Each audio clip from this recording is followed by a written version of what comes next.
Welcome back, ladies and gentlemen, and thank you for joining us once again. It is time now for our daily English news edition, and as usual, I'm Daniel Cook, your host, 6 days a week at 6 p.m. The negotiations between the Albanian government and the IMF mission are proving to be difficult.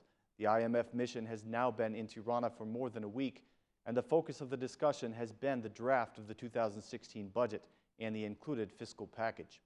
The government has proposed some changes in the draft, like the excise tax on beer, wine, tires, batteries, and the tax on insurance companies. However, disappointed by the poor performance in revenue collection, the IMF opposes any tax cuts, insisting on increasing the revenue even if it means tax increase. This is unacceptable to the government, for whom a tax increase would carry a political cost. There is no guarantee that the government's ally, the Socialist Movement for Integration, would lend votes to adopt such a thing in Parliament. In May, the IMF left Albania without signing the fifth review of the agreement and did not disburse the next tranche.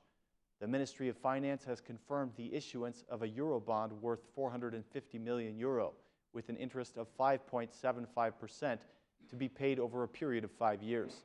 This will give the government a little breathing room with regard to finances. On Monday, the IMF mission is expected to appear at a press conference in which it will provide its economic findings and speak about the relations with the government at the end of its 2-week visit to Tirana.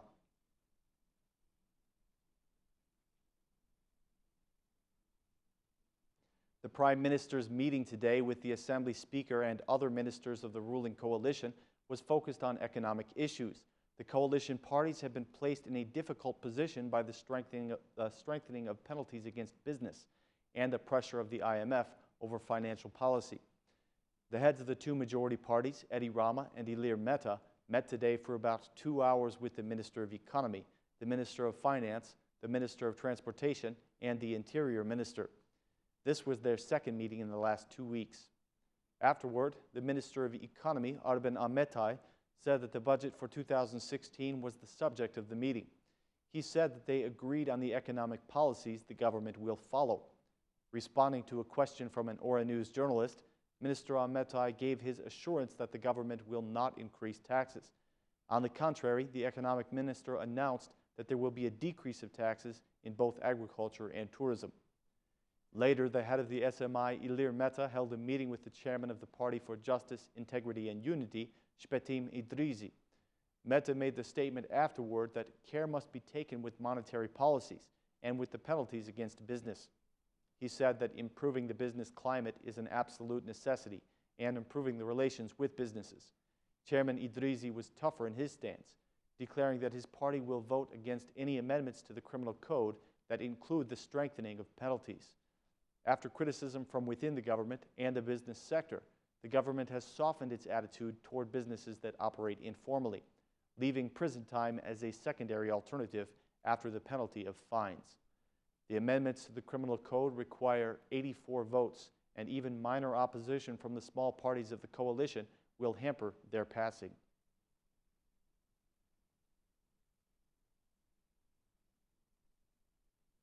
The Democratic Party has sent a letter to the foreign ambassadors in our country expressing their concern about the majority's treatment of the justice reform. The letter, which is signed by the vice chairman of the ad hoc commission, Edward Halimi, aims to sensitize the ambassadors to the Prime Minister's alleged attempts to control the justice system. The letter reads, "The total lack of transparency that still continues without any plans for public discussion seriously puts the process of the judicial reform at risk by attempting to eliminate consensus. Your vigilance to the process at this moment is fundamental. I want your attention on this important process."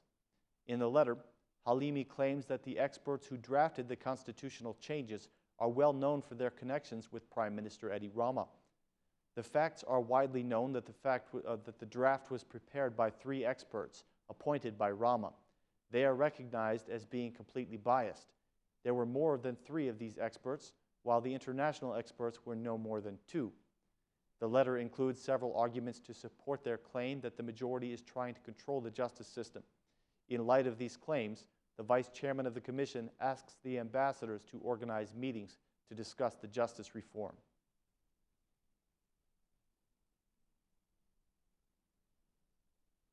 The German Interior Minister Thomas de Maizière repeated once again today that Albanian asylum seekers will not be accepted in Germany.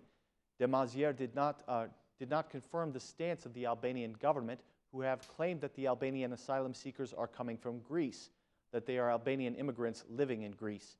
In a joint press conference with his Albanian counterpart Sajmir Tahiri, the German Interior Minister said that he does not know the truth of this claim. He said, "I cannot say whether they come from Greece because they present their Albanian passports. We cannot verify their history.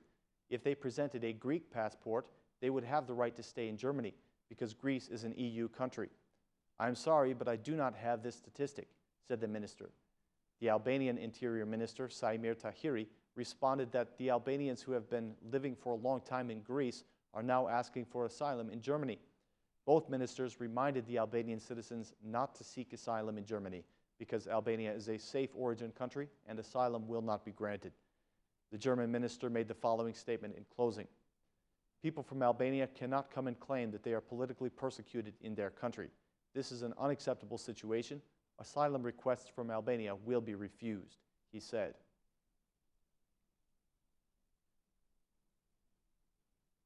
The EU Commissioner for Enlargement has appealed to the Kosovo political class to solve their internal political disagreements and respect the institutions and laws of Kosovo. Speaking to the Kosovo Parliament, Commissioner Hahn said that there is no place for violence in a democratic country. He said, "Kosovo's institutions must be allowed to function normally in a democratic manner. Blocking the assembly can also affect the relations with the European Union because there are some laws that need to be adopted in the Parliament," said Mr. Hahn. During the Commissioner's speech, the MPs of the Self-Determination Party could be seen holding up signs asking whether segregation is a European value.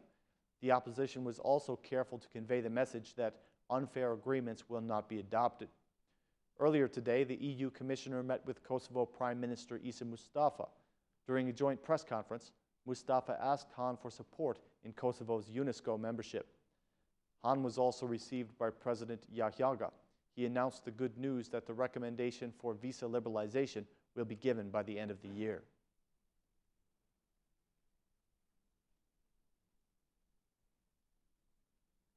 The Mjaft movement has publicized the results of its recent study on corruption in the universities. The study indicates that public universities are more exposed to corruption than private ones. 86.8% of the students admitted that they pay to pass their exams. In the survey, the students denounced this form of corruption.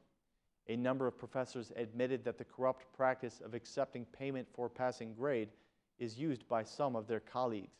The survey was conducted in 5 universities in Vlora, Shkodra, Durrës, Korça, and Tirana, and the results of the survey will be discussed in these universities.